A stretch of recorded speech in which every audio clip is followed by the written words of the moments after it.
Hello, my name is Jacob, and in today's episode we are going to discuss the connection and the first startup of the ORKAN KT rear flail mower.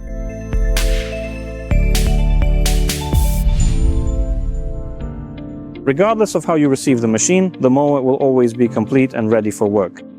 In the case of delivery by pallet courier, pay attention to the documents that are attached to the stretch film. This is the weigh bill, and next to it are the documents for the machine. Remember to remove them from the film before cutting it open. At this point, we can proceed to unwrap the machine from the film. After removing the film, we can cut the securing straps. At this point, the machine is ready to be safely hitched to the tractor. We connect the lower links and the upper top link. The lower hitch is equipped with Category 1 and Category 2 pins. The top link has two mounting options, fixed or on a floating slot.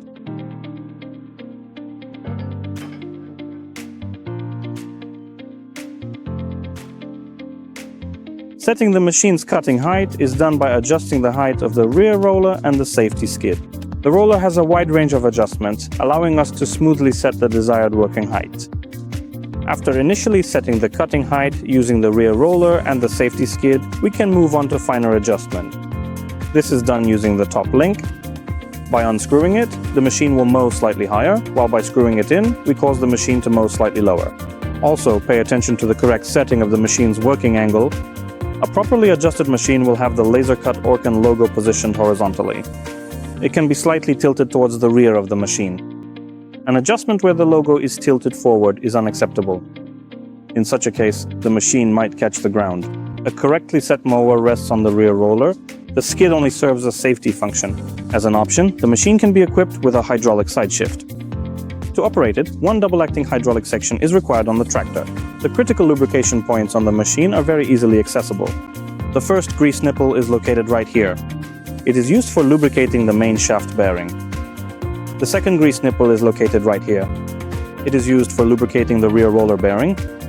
Of course, there are identical grease nipples symmetrically on the other side of the machine. They should be lubricated no less frequently than every 6 hours. Adjusting the drive belt tension is done by loosening these two bolts and tightening or loosening the tensioning bolt. It should be remembered that if you manipulate the height of the pulley, you must also adjust the height of the gearbox in such a way that the tube remains horizontal. Don't forget to periodically check the belt tension as well. A correctly tensioned belt should deflect about 5 mm under 10 kg of force. The oil in the gearbox should be changed at least once per season. You can check the gearbox oil level by unscrewing the cap. There's an Allen screw here. The oil should reach up to its level. As standard, the machine is equipped with 800-gram flail hammers. These hammers are arranged in a spiral pattern and are a great choice for wasteland, cover crops, twigs, and all kinds of greenery. Optionally, the machine can be retrofitted with Y-type blades. These blades are perfect for mowing wasteland, all types of greenery, and cover crops. Their advantage is that they mow a bit more easily and produce a cleaner cut. The advantage of the flail hammer, however, is that it works better on twigs. This makes it more versatile. Additionally, the hammer has a large surface area that creates an airflow during operation. This airflow can lift up overgrown, flattened grass. A major advantage of ORKAN machines is the universal mounting, so both the flail hammer and the blade can be fitted onto the same mount. The rotors of ORKAN machines are dynamically and statically balanced, ensuring very smooth operation, no vibrations, and stability. If vibrations occur, stop working immediately. Prolonged operation with vibrations can lead to machine damage. The most common cause of vibrations is a damaged hammer. The machine has a support leg at the front. Raise it before starting work.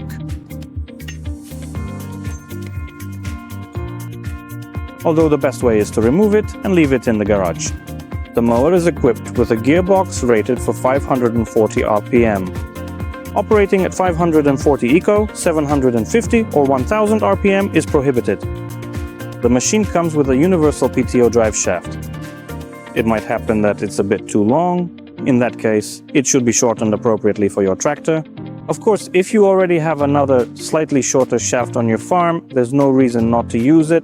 For this machine, the loads aren't very high, so even a lighter duty PTO shaft should do the job.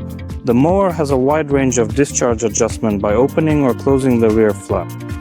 A closed flap is great for mowing twigs and when you want to finely mulch the material. An open flap, however, is generally considered the ideal choice, especially in situations where you are dealing with tall, thick, and often wet grass, cover crops, or areas of wasteland.